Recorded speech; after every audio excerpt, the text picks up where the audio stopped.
benci padaku. Janganlah berbuat ribut. Kau tahu, tingkah laku itu mengganggu. Mestikah aku keluar dari sini? Sedang tadi terbaring di sana sekarang. Oh, tahu kau rupanya. Aku suaminya. Aku belum hadir di sini. Ya, aku tahu kau suaminya. Kau belum hadir di sini. Hah. Apa mau ibu sebetulnya? Tidakkah ibu bisa merasakan apa yang sesak dalam dadaku ini? Perlu kau menunjukkan kemana-mana pengalaman itu. Diam! Kenapa sikap ibu begitu padaku? Kau lupa, aku ibu istrimu, Adam. Anakku yang terbaring di sana. Lihatlah, sudah kering semua air mata ini. Memang, kaulah suami yang baik. Bisa menunjukkan kesedihanmu. Sudah, jangan terus mengejek itu. Jangan berteriak.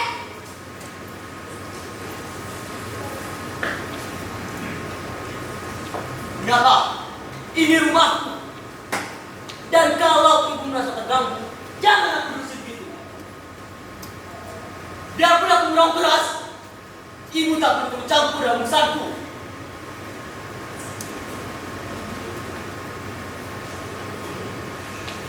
Ya, kasihmu memang besar pada anakmu. Tak terbalas sedikit pun. Tak tertitik air mata sedikit pun. Seperti tak terjadi apa-apa. Ibu yang bagus. Ibu yang bagus. Deritaku sudah sampai ke puncak, Adam. Sudah kering semua air mata ini. Derita. Semua ini adalah derita yang ibu bikin sendiri. Dengan rancangan hati ibu yang tidak punya perasaan itu. Adam, Kau salah ibu bicara seperti kita. Yang ibu kehendaki kehancuran hidup. Kehancuran hati bukan. Itulah yang ingin ibu lihat. Lihatlah. Lihatlah posisi kami yang sudah ibu ini. Ibu besar cintamu kepada anak. Dari dulu ibulah yang pernah suka memberikan kami. Tapi cintaku dan hati lebih besar dan lebih kuat. Itu yang mau ibu hancurkan. Bila ibu memang benci pada diri, kenapa bukan aku saja yang racuni? Baru kali ini aku melihat seorang ibu yang sampai hati menghancurkan diri anda sendiri. Dan masih bisa berkata dia cinta pada anaknya. Masih bisa berkata derita yang sudah sampai puncaknya. Puas, puas. Adam, mesti tak menunggu hati dengan teriakanmu. Oh, macam apa? Macam apa? Aku tak mau dengar racunmu itu lagi. Cakap ibu sendirilah yang harus jaga. Semua ini karena perkataan ibu. Fitnah sana, fitnah sini. Adam, Patahlah ibu tidak pernah memfitnah selama ini. Selama anda mau bersama benar. kau seorang yang buta. Betul-betul buta, Adam. Aku tidak pernah memfitnah siapapun. Kaulah yang buta dan tuli. Aku menyatakan kebenaran. Pikirmu tidak hancur hatiku menyatakan kebenaran yang begitu pahit padamu, pada Tati. Jangan ulangi fitnah itu. Ya, fitnahlah yang membuat Tati sekarang berhadapan dengan maut. Tapi ketahuilah, kaulah yang membuatnya. Aku, Ya, kau sendiri. sekarang aku yang mau fitnah. Salah. Salahmu semua. Aku tidak heran. Orang berdosa melemparkan tubuhannya kepada orang lain. Dengar, intuisi dirilah yang mengendalikan orang lain di hidup ini. Bagaimana masuk akal? Aku. Bu, tidakkah kamu sadar betapa besarnya cintaku kepada Tati? Betapa besar cinta Tati kepadaku? Cobalah katakan apa yang tidak aku lakukan buat Tati. Tuhan, bila bisa aku berikan nyawaku, kurangkan diri mau. Tak perlu sumpah itu. Hanya akan menambah berat penderitanya saja. Apa maksud ibu? Toh Tati tidak menghendaki hidup ini lagi. Begitu? Penderitaan Tati yang bagaimana maksud ibu? Kau sendiri yang harus mengerti. Jangan berkata lagi. Katakan, aku mau tahu. Tidak, Adam. Lebih baik tidak. Mau bikin pindah lagi?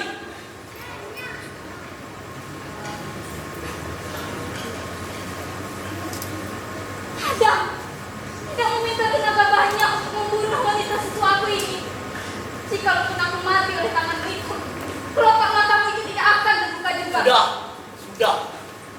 Coba katakan, apa yang akan menambah berita Tati? Aku mau tahu.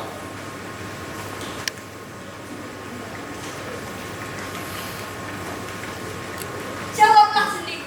Mengapa kau akan mendengarkan fitnahku? Katakan. Baik, hatiku ini bukan dari batu. Mataku ini tidak buta. Masih bisa melihat dengan jernih. Rumah ini sudah hitam dengan kecemaran dan kedosaan. Kau sudah berkali-kali kubilang, tapi kau petakkan telingamu itu. Hati juga. Sudah berkali-kali kukatakan, hentikan permainan kalian itu. Kalian menipu hidup, menipu diri sendiri. Lihatlah, aku tahu akan begini akhirnya. Tapi apa yang dapat kuperbuat? Sekarang Begitu. Membina saja kita itu. Meracuni setiap orang. Adam, kapan kau bisa melihat? Jangan berkata lagi. Aku mendengar. Begitu, kau yang memaksa aku untuk berbicara. Begitu takut kau berhadapan dengan kebenaran. Tidak juga. Ini beracun. Benar. Sampai hati juga beracun. Ibu Hasud mengatakan menipu diri. Menipu hidup. Ingat, Bapak. Bila Tati sampai mau, ketahuilah, itu karena perbuatanmu. Tak kurelakan dosamu sampai mati. Kau lah yang menyiksanya. Kau lah yang berdosa. Dosa itu adalah perbuatan kalian sendiri. Tidak. Celaka kau buat. Cukup!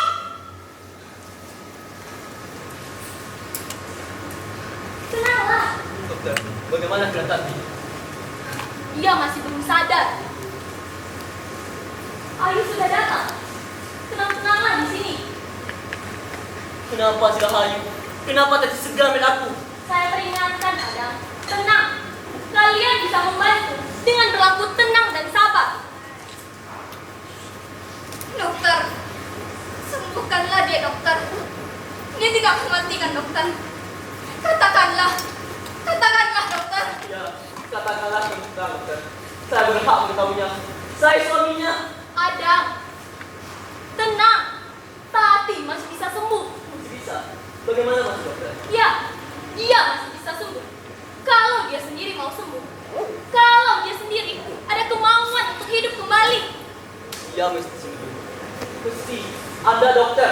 Seorang dokter. Adam, saya mengerti bagaimana perasaanmu. Tapi kuasailah dirimu. Segala pintaran saya sebagai dokter hanya bisa berlaku bila dari Tati sendiri ada kemauan untuk hidup kembali. Saya tidak berdaya sekarang ini. Tati sama sekali tidak mau membantu. Soal Tati bukan soal keruntuhan jasmani saja, tapi lebih dalam, keruntuhan jiwa dan rohaninya.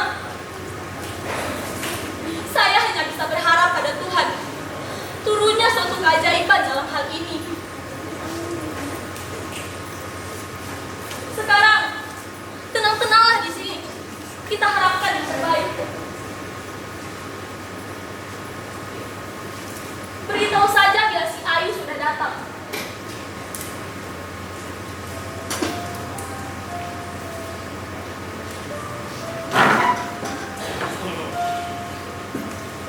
Mas Rahayu. Kenapa cintaku tidak bisa menolong Tati?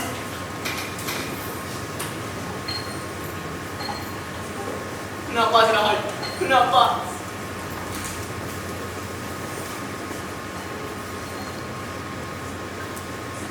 Si Ayu itu adiknya. Tapi itu mustahil. Aku suaminya. Aku lebih dekat dengan dia. Adam, sabarkanlah hatimu. Kita berdua bernasib sama. Aku ibunya pun enggan dia menerima. Janganlah kita terus bertengkar. Lupakanlah benci kepada ibu. Lupakan sejenak ya. Ibu sendiri harus tahu. Adam, hatiku ini sudah hancur. Lebih hancur dari hatimu. Janganlah kita terus bertengkar. Jika lawannya Tati akan sampai, mari kita beri ia pergi dengan tenang. Dia jangan pergi. Engkau sudah seminggu tidak tidur-tidur, Adam. Tempatkanlah dirimu agak sebentar. Kemana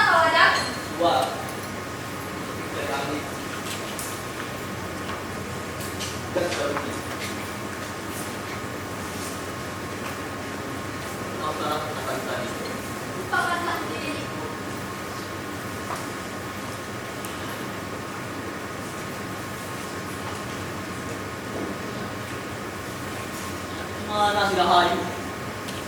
Seharusnya sudah tiba sekarang. Sudah 2 kali pesan kukirim. Tapi mana dia? Tak usah digoreti pikiranmu lagi. Kita doakan dia lekas datang. Ya, sudah 2 kali pesan kukirim. Sudah kesana.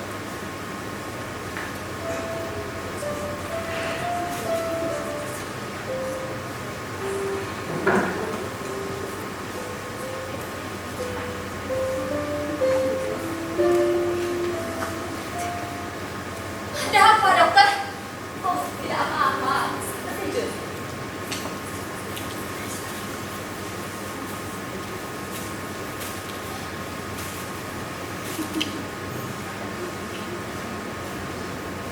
Saya hanya ingin beristirahat sebentar. Tapi dokter tinggalkan sendirian di dalam. Ada sesuatu di dalammu.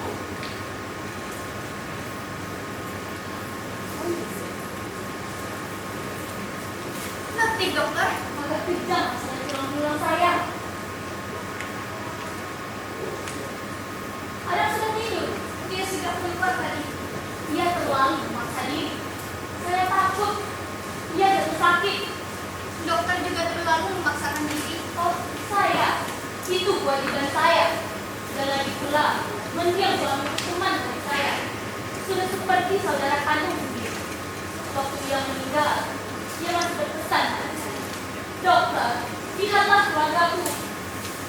Tapi sekarang, saya tidak bisa buat apa-apa untuk menolong Tati. Dokter sudah berusaha habis-habisan. Akan saya ambilkan kepada sebentar ya.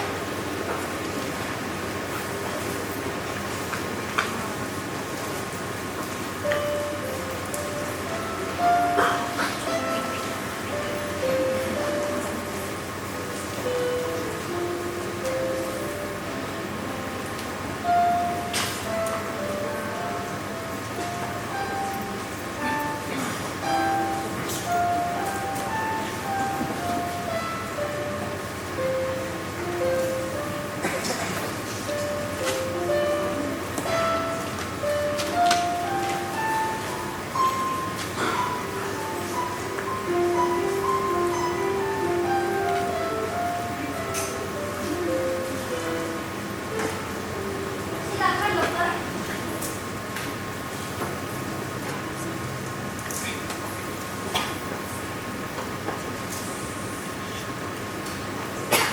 Itu lukisan Tati. Krisna yang melukisnya.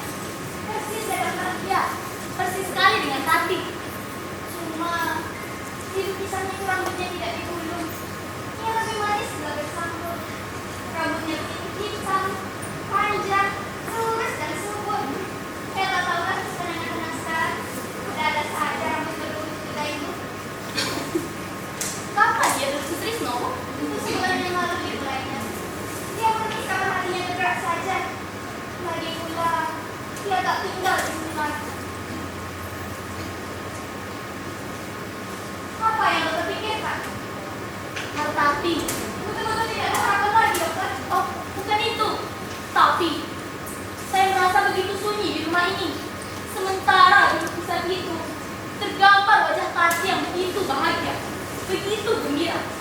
Seolah-olah terdengar oleh saya suara gelak dan tawanya yang cemerlang. Apa yang dokter katakan itu benar. Rumah ini sepi dan suram. Suasana sepi begini membuat saya teringat tentang rumah sendiri. Ingat pada anak-anak, pada ayahnya. Bila malam-malam begini, ayahnya repot menceritakan dongeng singkatnya. Sampai mata mereka tertidur. Rindu saya pada suara rindu mereka. Dokter, apa yang sebenarnya ingin dokter katakan pada saya? Ibu, pernah Tati berkata sesuatu pada ibu? Tentang apa, dokter? Atau mungkin ada sendiri? Sudah 5 tahun ada Tati menikahkan Bu. Jadi ia tidak pernah mengatakan apapun pada ibu. Bilanglah, apa yang ingin dokter katakan?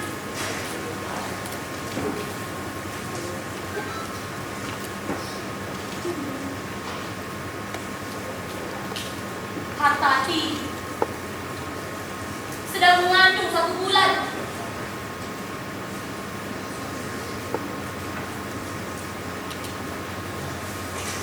Dia tidak pernah mengatakannya.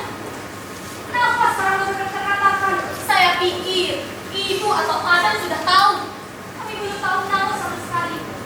Kenapa dia tidak mengatakannya? Ya, itu soal biasa.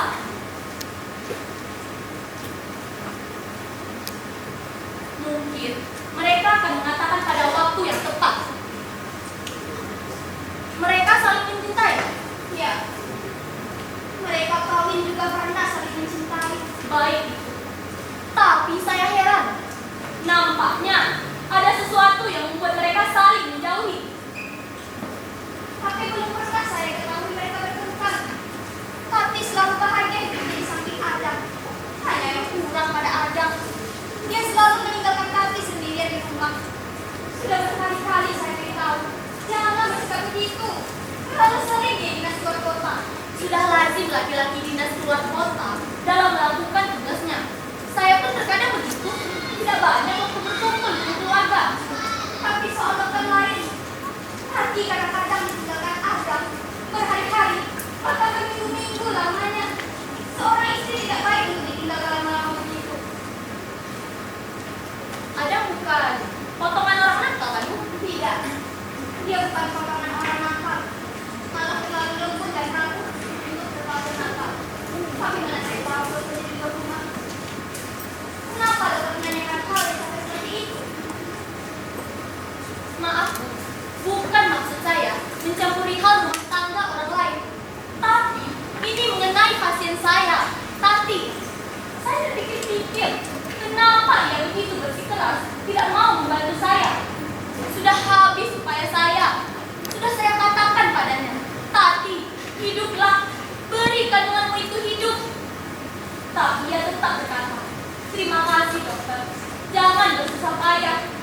Ia memalingkan wajahnya ke dinding, matanya dikatukannya dengan pilu. Tak peduli lagi dia pada apapun. Apa yang dapat saya buat lagi? Nampaknya ia terlalu malang, terlalu celaka. Sudahlah, maafkan rancangan saya yang terlanjur tadi. Lupakanlah, saya tidak apa-apa. Kita doakan saja si Ayu datang. Kemana sebetulnya si Ayu? Saya juga kurang tahu, dokter. Pergi dari rumah ini, kita tidak meminta izin kepada saya. Saya dapat beritanya saja. Katanya ia pergi mencari pondokan lain yang dekat dengan kantor pekerjaannya. Ada sekali saya menemuinya, tapi ia tak di rumah. Sehari sesudah Ayu pergi, Krisno juga pergi dari rumah ini. Mereka akan menikah. Ayu dan Krisno. Dari mana dokter dapat kabar? Ada pernah mengatakan pada saya. Tak tahulah saya. Anak-anak sekarang berbuat sesuka hatinya saja. Orang tua sudah tidak diajak berunding lagi. Tak ada yang dihormati dan disegani. Di rumah ini, Ayu tidak pernah kekurangan apapun. Saya tidak pernah melarangnya dalam hal apapun. Tapi ia penuh dengan pikiran-pikiran merdeka. Tak mau diikat dan ditentukan orang lain. Dokter, hati saya ini sudah hancur. Hancur karena memikirkan Ayu.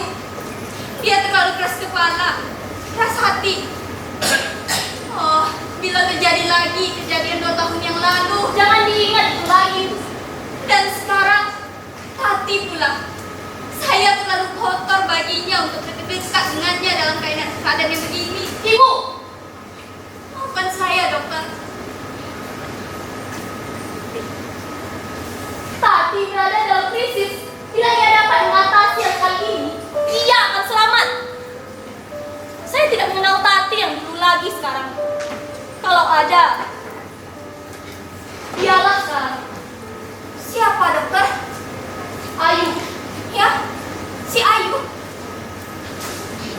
Ada yang putus dalam diri Tati sekarang ini. Seperti rantai yang kehilangan matanya. Ia tak mau menyambungnya kembali. Itulah sulitnya. Kita nantikan si Ayu. Si Ayu lah yang dinantikan oleh Tati.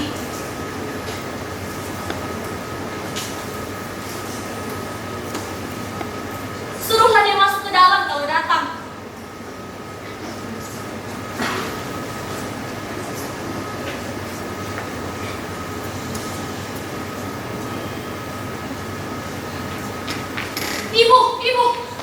Dia menanyakan ibu. Lapang-lapangkanlah hati ibu.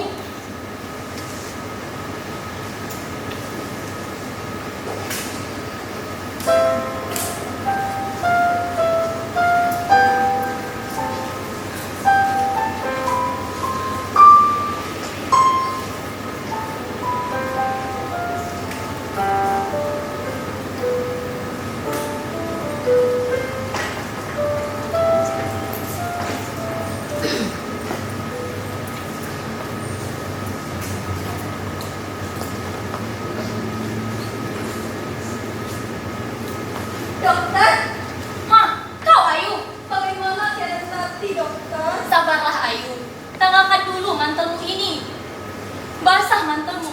Kau juga agak basah. Saya pikir kau tidak akan datang-datang. Dokter, Tati. Ibumu sedang di dalam. Jangan masuk dulu Ayu. Baru sebentar ini, Tati menanyakan ibumu. Lebih baik, jangan dikejuti ia dulu. Sejak ia sakit, ia hanya mau melihat saya dan susah selas milikannya. Dokter, dia tidak akan pergi kan, Dok? Kita masih punya harapan. Duduklah, tenangkan hatimu.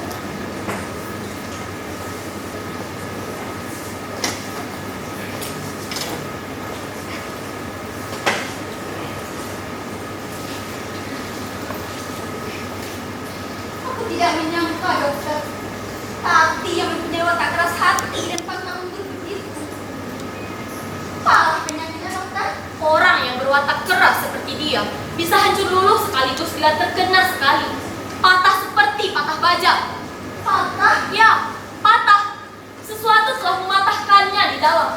Dan ia mau tinggal dalam kepatahnya itu, berbenam dalam keruntuhannya. Dan wataknya yang keras itu, kini ia kerahkan sepenuhnya untuk kebinasaan diri sendiri. Sejak kapan dia begitu, dokter? Kau tidak tinggal di sini lagi, Ayu? Tidak, sejak 10 hari yang lalu. Tapi, dokter, Ya? apa dokter mau mengatakan bahwa kepindahan saya dari rumah ini yang menyebabkan Tati jatuh sakit? Saya tidak bilang begitu. Maka dokter bilang begitu. Kau gelisah karena terlalu letih, Ayu. Yang hendak saya katakan ialah hatimu sudah jauh betul dari rumah ini. Itu soalku sendiri. Hargailah ibumu, Ayu. Aku tetap menghargainya. Dan aku toh merdeka menempuh jalan hidupku sendiri yang kuanggap baik untuk diriku. Tentu, tentu. Dan apa soalnya aku berani hidup di atas kakiku sendiri, meninggalkan kesetiaan ibuku? Tentu. Saya juga tidak bilang kau salah. Dokter masih memandang aku seperti anak-anak. Tidak, dokter. Aku bukan Ayu 10 tahun yang lalu yang menangis bila melihat dari sini. Aku sudah dewasa. Dokter lupa ya? Berapa umurmu sekarang, Ayu? Aku 22. Dokter, aku bukan anak kecil lagi. Aku kecewa sama dokter. Kecewa. Dokter masih memandang aku seperti anak kecil yang harus dilindungi. Bah, aku sanggup berdiri sendiri. Aku tahu apa yang harus kulakukan. Dengan kesadaran. Mau dokter bilang, aku jangan tinggal dengan orang tua. Jadi anak manis di rumah. Tidak perlu payah-payah. Semua akan diatur oleh orang tua. Begitu. Ya, akulah contoh anak yang tidak membalas guna pada orang tua, kan? Ayu, saya juga tidak bilang kau salah. Hidup merdeka begitu. Janganlah Anda suka merendahkan. Katakanlah, apa sebetulnya yang hendak terbilang? Kau sayang pada Tati. Kenapa bertanya begitu? Sayang pada ibumu. Aku sayang pada mereka berdua dengan cara sendiri. Bila kau sayang pada ibumu, hormatilah dia. Sudah terlalu makan hati yang melihat nasibmu yang malang, melihat keadaan yang menimpa Tati. Dokter, simpanlah masa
kau.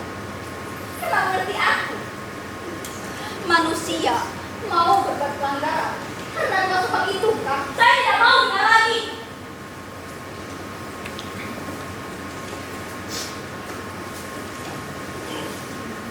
Ya, jadi bukan karena kau sebab itu.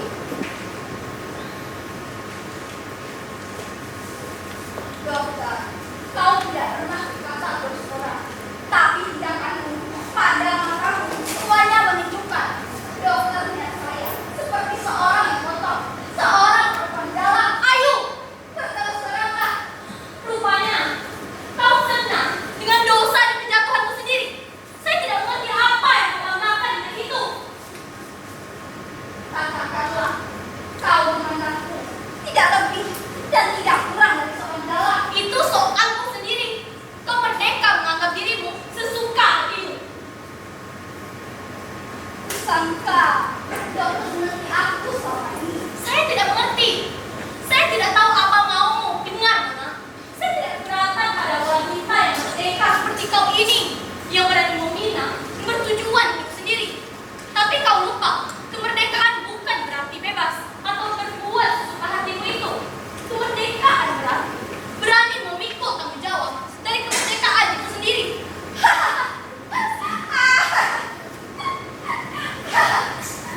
Perlukah dokter berkuliah kemerdekaan padaku? Aku tahu dengan sadar. Aku tahu apa yang harus kukendaki. Aku sadar apa yang dipilih. Kau mencampur baukan kemerdekaan dengan tidak beraturan. Kau lupa, kemerdekaan punya batas-batas, tidak bisa lepas dari hukum-hukumnya sendiri.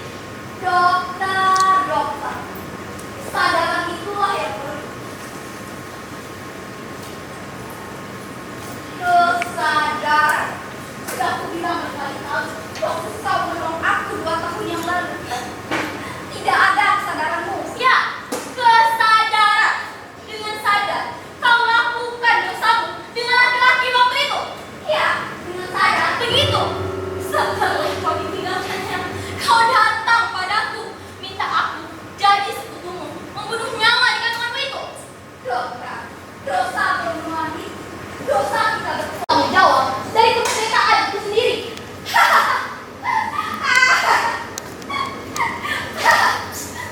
Perlukah dokter berkuliah kemerdekaan padaku?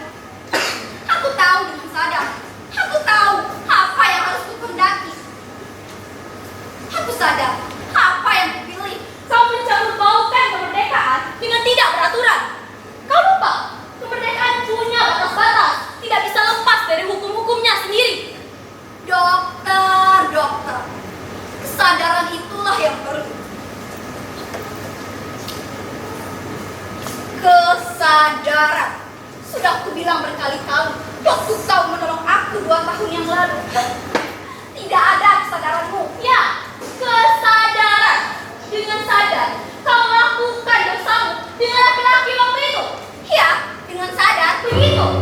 Setelah kau ditinggalkannya, kau datang padaku, minta aku jadi sekutumu, membunuh nyawa di kandunganmu itu.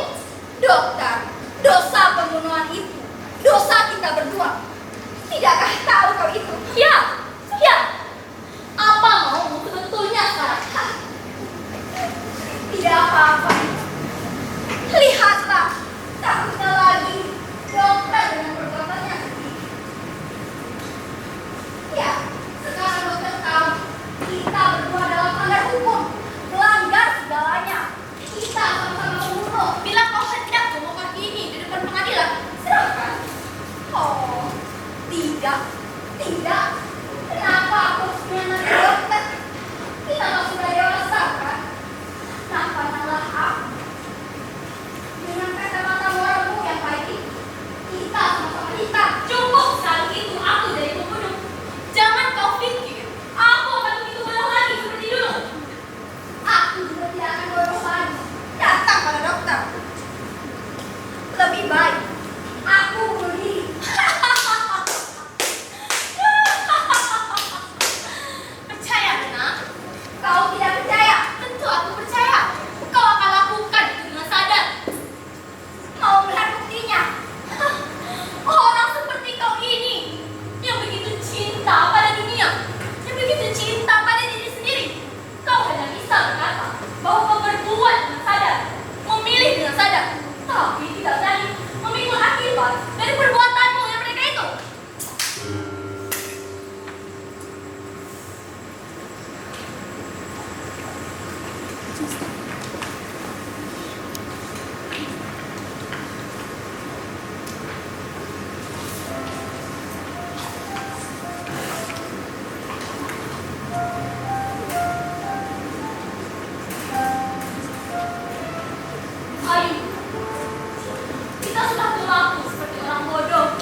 kawin. Sudah hampir akan kawin. Dokter, kalau aku menolak pilihan itu, aku menjabarkan supaya kami akan menikah. Dia tidak besar, tapi wajahnya itu, saat aku melihat pada wajahnya, bahwa sesuatu akan terjadi. Dan aku menyerah, memberikan sebagian diriku keseluruhan jiwa dan tubuhku. Lalu tiba-tiba sebulan kemudian datang kecelakaan itu. Kepalanya jatuh. Dia gugur. Kau tidak pernah membilang ceritamu ini, Aida. Kenapa aku akan menceritakannya pada orang lain di dunia ini? Soal itu, soal antara aku, dia.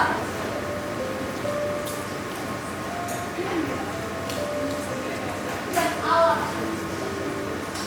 Mengertikah dokter sekarang? Kenapa aku terima kasih atas pertolongan dokter? Siapa yang akan percaya padaku? Aku harus membunuh nyawa yang dimati. Teganya, aku menghancurkan nyawa bisu. Sebelum lahir ke bumi. Tanpa bisa berpikir.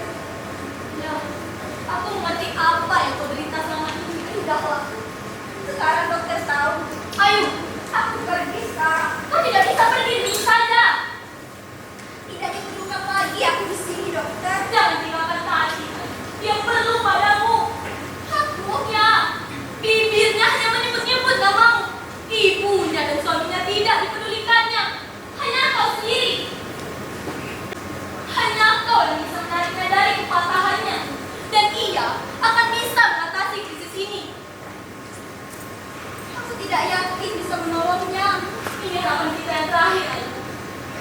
Dia akan benci dengan saya. Bilangkanlah perasaan itu.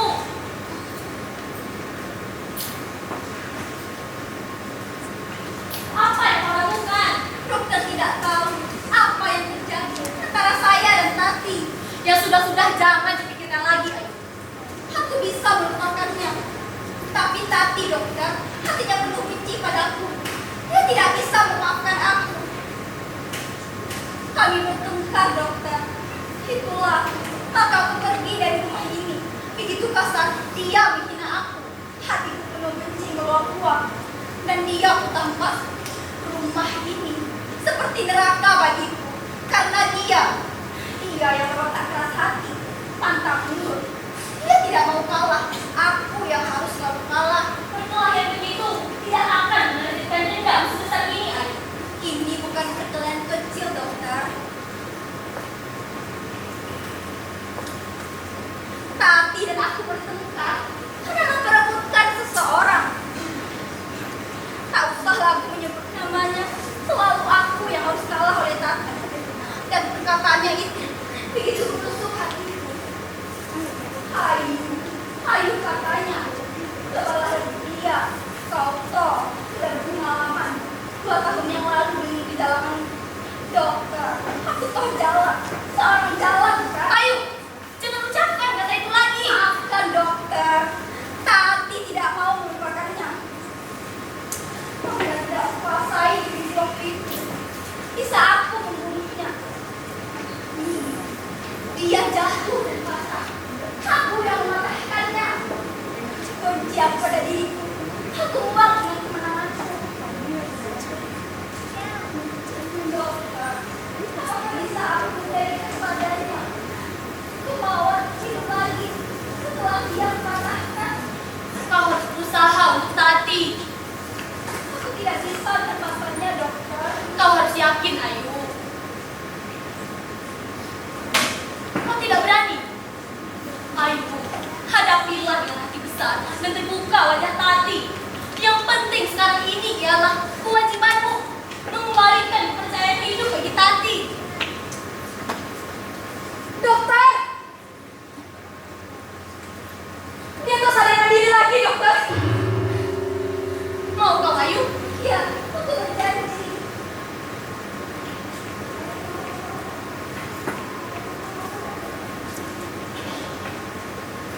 Kapan kau datang?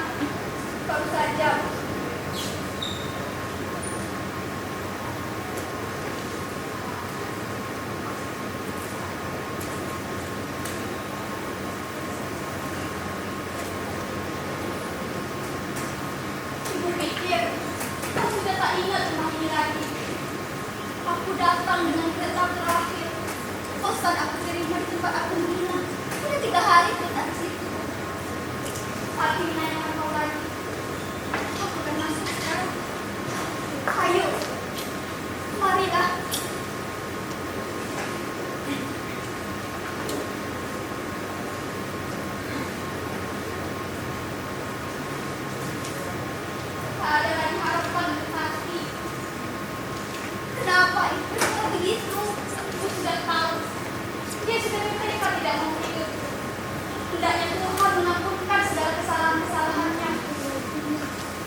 Ibu bicara seolah-olah dia sudah pergi.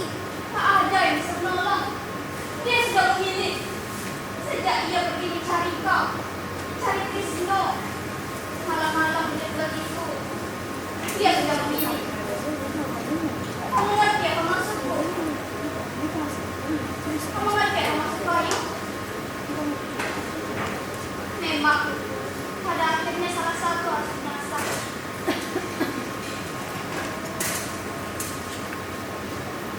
Mana dia? Mengantar koper-koper ke rumah. Nanti dia menyusul. Mana saja Ayu selama ini? Ke gunung. Ke gunung. Berdua saja, seperti suami istri. Pantaskah berbuat itu? Dia berperawatan. Perlu demam. Dia bukan muridmu, bukan suamimu. Dia manusia dan aku cinta padanya. Cinta. Perturutkanlah hatimu yang tepi itu, Ayu. Perempuan ditakdirkan menjadi ibu di muka bumi ini dan menjaga kehormatan ibunya itu. Sebab cinta. Mau kau ulangi sejadi 2 tahun yang lalu? Apa kau lupa akan perbuatanmu?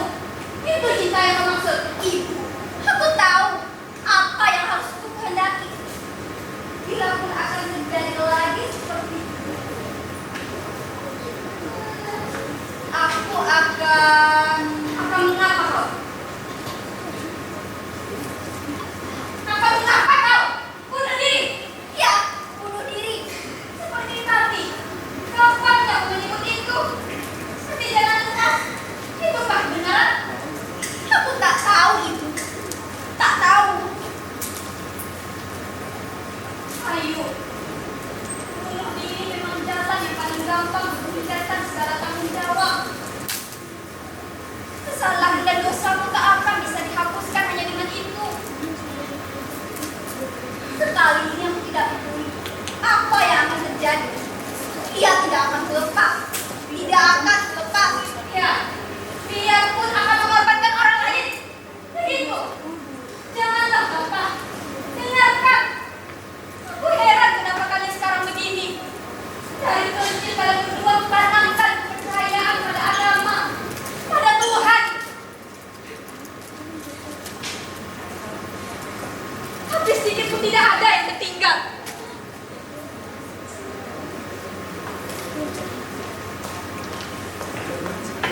Baik ibu, aku yang salah. Kau keras kepala. Apa yang kau percaya lagi? Benar lagi ibu sendiri. Sudahlah ibu, aku tidak mau menyakiti hati ibu. Kau sudah menyakiti hatiku. Sudah hancur hati ini. Aku tidak mau bertengkar dengan ibu soal itu.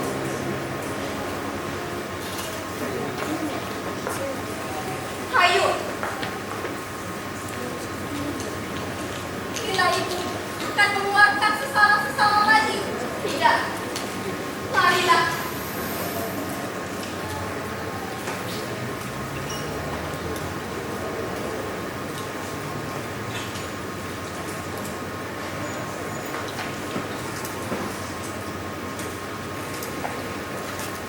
Kenapa ibu bersedih?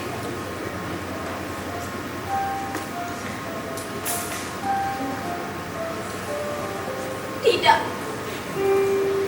Apa yang hendak ibu katakan? Tak tahu lagi apa yang hendak ku katakan. Kau sudah besar begini. Sudah dewasa. Dan aku sudah tua. Aku sudah tidak ada hak lagi atas dirimu dan hidupmu. Dan kita hidup seperti orang asing. Aku masih cinta pada ibu. Kita tidak kehilangan. Antara kita masih ada saling mengerti dan saling mencintai. Ya, ibu bisa tergerak sekarang. Lucu bukan? Sebelum ini ibu juga tahu. Aku telah kehilangan kalian berdua. Tapi sekarang tidak lagi. Karena aku sendirilah yang berhak memilih dan menentukan hidupku. Memang, kita sudah jauh berpisah. Tapi janganlah kita berpisah dengan hati yang saling membenci. Itulah yang hendak ibu katakan. benci pada ibu. Ibu tahu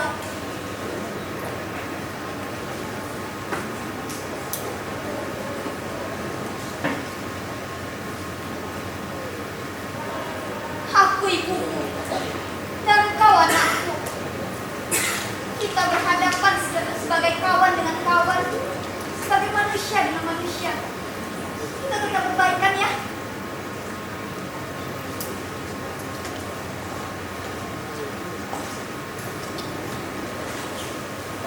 Ibu, maafkanlah segala perbuatanku yang pernah membaik hati ibu.